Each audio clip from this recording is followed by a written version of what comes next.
말 안 듣는 중일에 대한 솔루션. 중일, 말 안 들음. 그리고 뭐 총체적 난국. 자, 우리 한번 생각을 해봅시다. 어떤 집에 이사를 갔습니다. 어떤 집에 이사를 갔더니만 집이 더러워요. 그럼 제일 먼저 뭐 합니까? 청소를 합니다. 근데 청소할 때가 이제 한두 군데가 아니죠. 그러니까 어떻게 합니까? 눈에 띄는 곳부터 청소를 합니다. 그러면서 점점 세세하게 청소를 해 나가겠죠. 그래서 저는 이게 총체적 난국이라는 것도 결국 뭐랑 똑같다 생각하냐면은 그냥 더러운 집을 처음 보는 거하고 똑같다고 생각하시면 됩니다. 근데 이때 청소를 왜 하냐면은 자기가 살 집이기 때문에 청소를 하는 겁니다. 자, 그러면 이제 중일 뭐 자식이 있는데 말을 안 듣는다. 총체적 난국이다. 그럼 이렇게 청소를 해야 될 타이밍이 된 거죠. 그럼 청소를 하면 됩니다.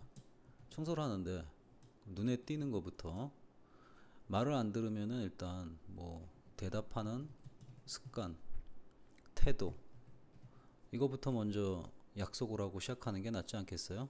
그러면은 대답하고 습관, 이것만 되더라도 어느 정도 소통이 될 것 같은데요.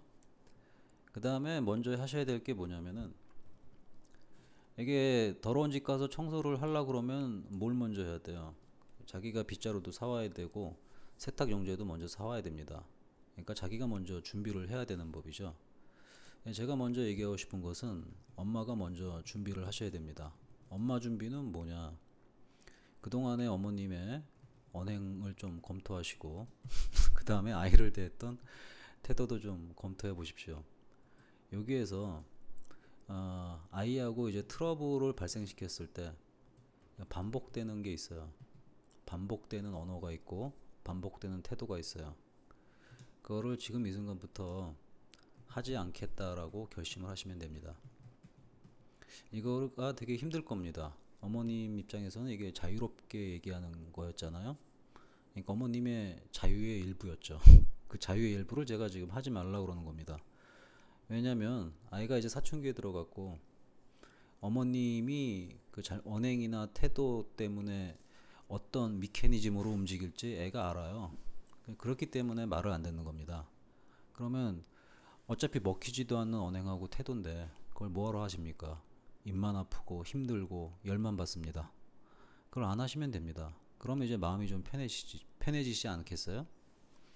그렇게 먼저 준비를 하셔야 됩니다. 결국 제가 지금 뭘 얘기하고 있는가 하면 많은 자기계발서에 나오잖아요. 먼저 자신을 바꿔라.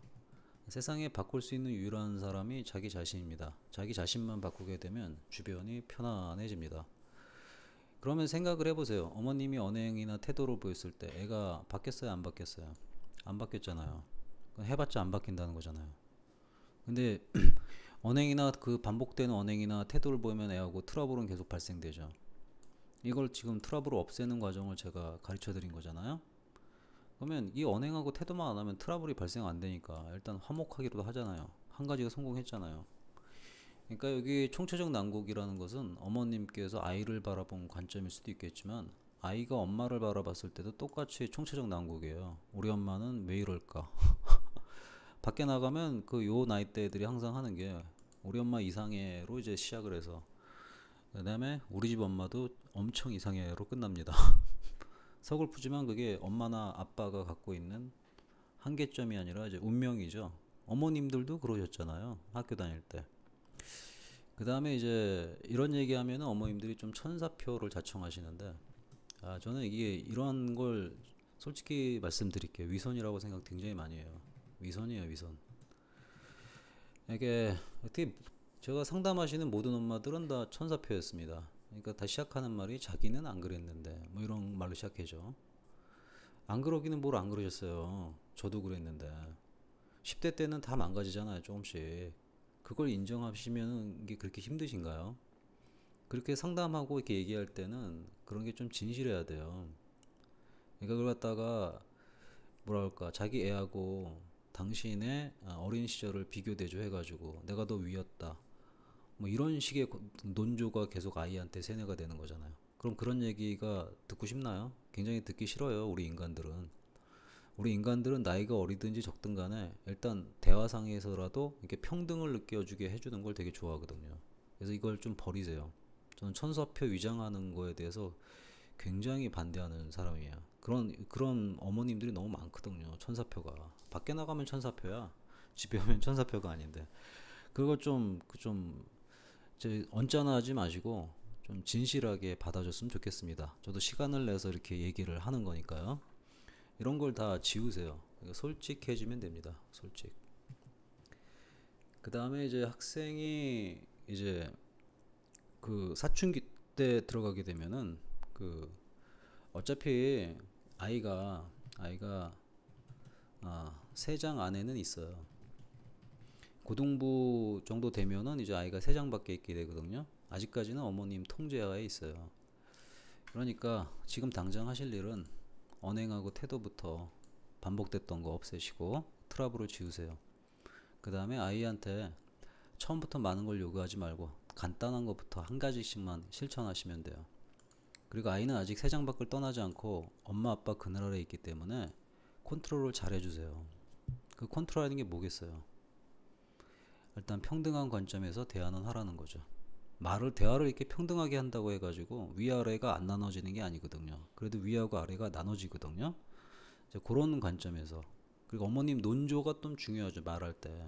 그러니까 어머님들 같은 경우는 논조가 내가 너한테 언제 하지 말라고 그랬니? 이렇게 얘기하시는데 말로는 하지 해도 된다라고 얘기했지만 그 논조가 하면 안 된다라는 걸 암시했잖아요. 그런 논조 되게 많거든요. 그래 엄마는 안 했으면 좋겠지만 네 맘대로 해. 이거는 하지 말라는 거지 하라는 게 아니거든요. 그러니까 그 확실하게 뭐 허락을 해주려면 확실히 허락을 해주던가. 논조에서도 똑같이 일치를 해줘야 되는데 논조는 안 그렇고 말만 그럴듯하게 한다는 거죠. 그게 제가 얘기하는 이제 천사표에다가 위선이라는 거예요. 이게 굉장히 애들 입장에서 짜증나요. 저도 학교 다닐 때 굉장히 짜증났거든요. 또 어머님도 생각해보세요. 상대가 그런 식으로 나온다. 짜증나잖아요. 그런 걸 우리의 대한민국의 어머님들은 수도 없이 아이들한테 반복을 해요. 저는 그거를 조금 어머님들께서 좀 각성을 하시고 안 했으면 좋겠습니다. 이런 사람도 우리 좋아하지 않잖아요. 근데 어머님은 왜 자녀한테 그렇게 하세요? 그렇게 하지 않기를 기대합니다.